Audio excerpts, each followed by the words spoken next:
Okay, everybody, so this is week 11. We're going to be talking about religious changes in Afroeurasia. And hold on to your hats because it's going to get cool. You ready? Let's go. How religion and empire connect can vary in important ways. For example, as we will see this week, Islam and Tang China were manifestly different worlds. The Islamic State had a universalizing religious mission, and that was to bring humankind under the authority of the religion espoused by the Prophet Muhammad. In contrast, the Tang had no such grandiose religious aspirations, and while the ruling elite supported religious pluralism within China, they did not use Buddhism to expand their control into areas outside of China. Instead, the Tang rulers expected that their neighbors would emulate Chinese institutions and pay tribute as symbols of respect to the greatness of the Tang Empire.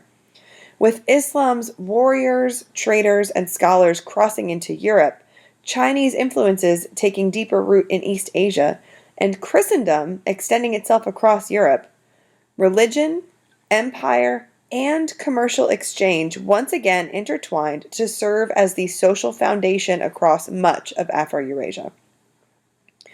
Given the surge of religious energy across Afroeurasia, it was perhaps only a matter of time before a prophetic figure would arise among the Arabs.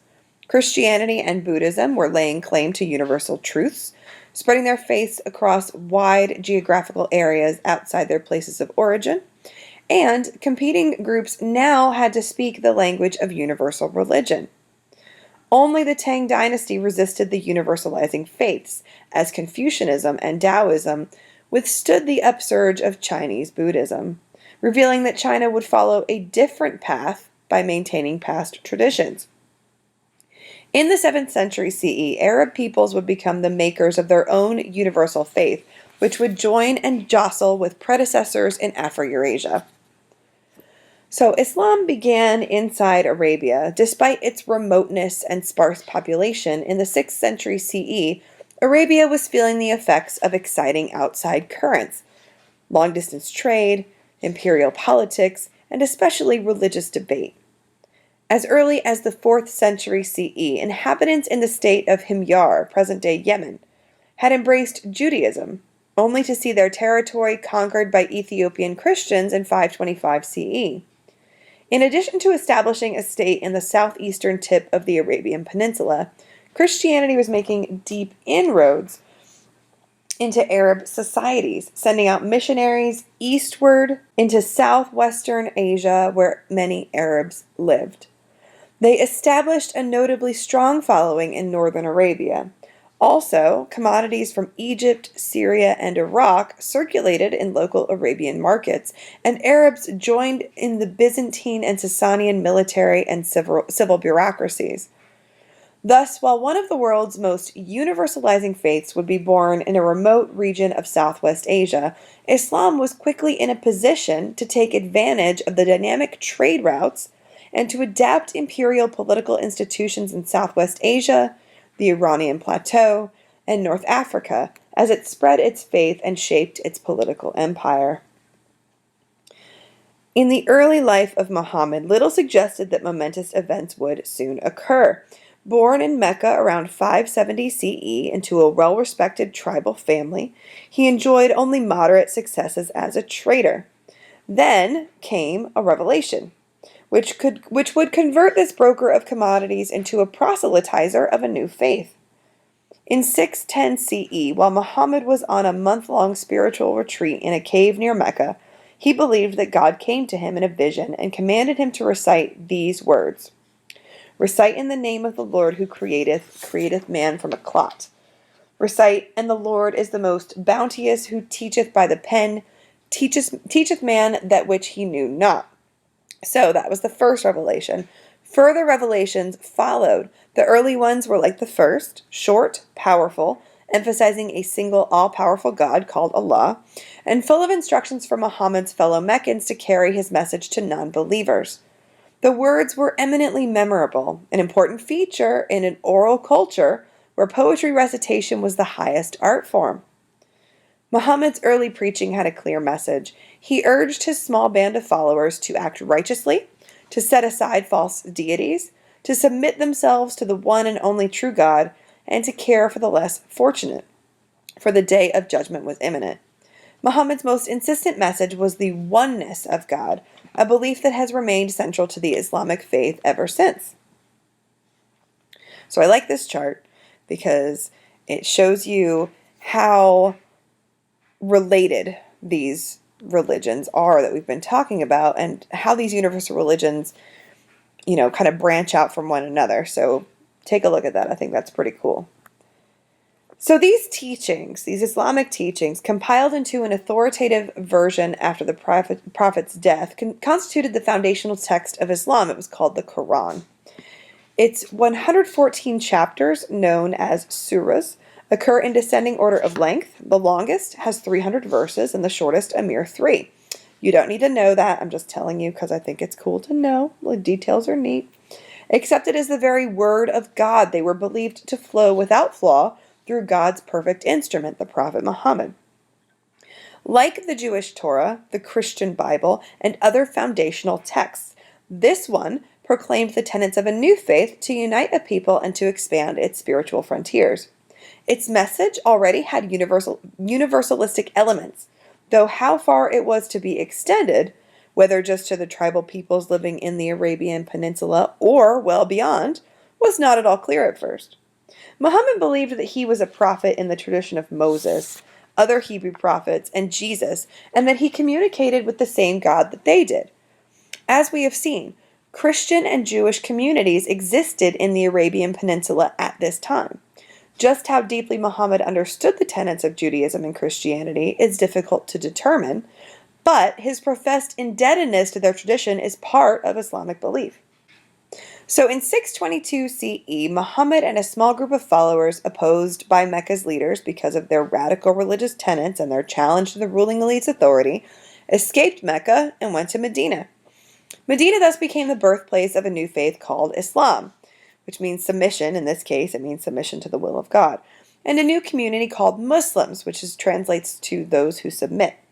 The city of Medina had been facing tribal and religious tensions, and by inviting Muhammad and his followers to take up residence there, its elders hoped that his leadership and charisma would bring peace and unity to their city.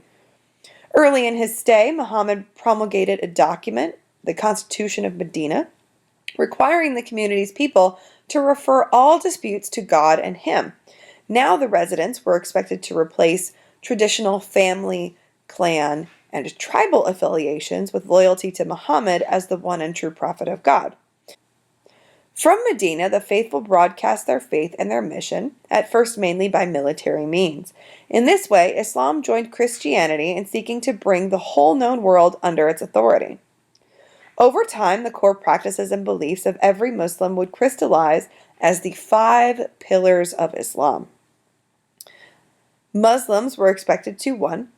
Adhere to and repeat the phrase that there is no God but God and that Muhammad was his prophet. So that's 1. 2. Pray 5 times a day facing Mecca.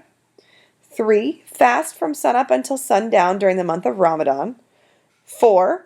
Make a pilgrimage to Mecca at least once in a lifetime if their personal resources permitted. And 5.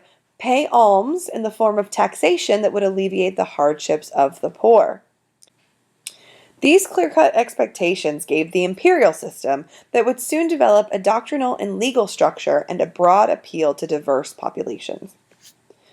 Few data can be gleaned about Muhammad and the evolution of Islam from Arabic Muslim sources known to have been written in the 7th century CE. Non-Muslim sources, especially Christian and Jewish texts, while often unsympathetic to Muhammad and early Islam, are nonetheless more abundant and contain useful data on the Prophet and the early messages of Islam.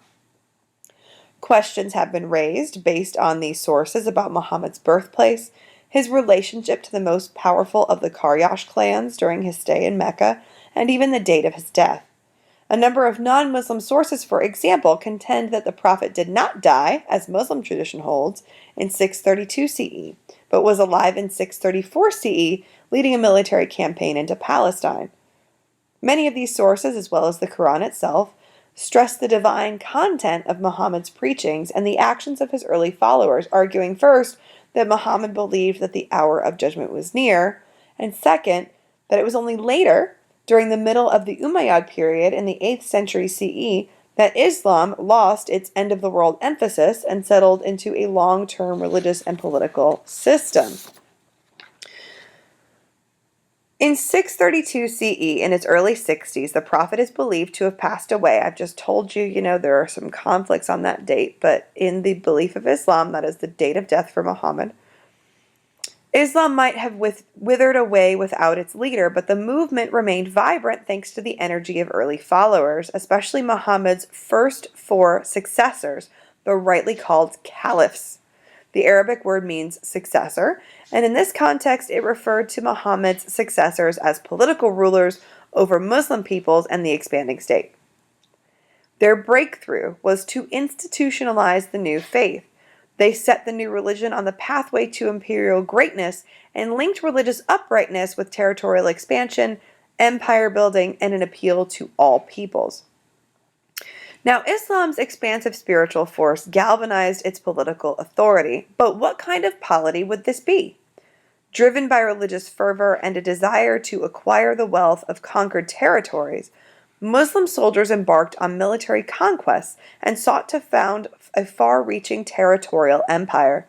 This expansion of the Islamic State was one aspect of the struggle that they called jihad. From the outset, Muslim religious and political leaders divided the world into 2 units, the Dar al-Islam, or the world of Islam, and the Dar al-Harb, the world of warfare, seeking nothing less than world domination. Within 15 years, Muslim soldiers had grasped Syria, Egypt, and Iraq, centerpieces of the former Byzantine and Sasanian empires that now became pillars undergirding an even larger Islamic empire. Mastery of desert warfare and inspired military leadership yielded these astonishing exploits, as did the exhaustion of the Byzantine and Sasanian empires after generations of warfare. Part 1. This is where I will conclude part 1. So in the second part, we will talk about the Abbasid Revolution and some of the successors to Muhammad, and that'll be where part 2 will wrap up. Part 3, we will talk about European Christendom and how that's going to emerge. So lots of interesting stuff this week.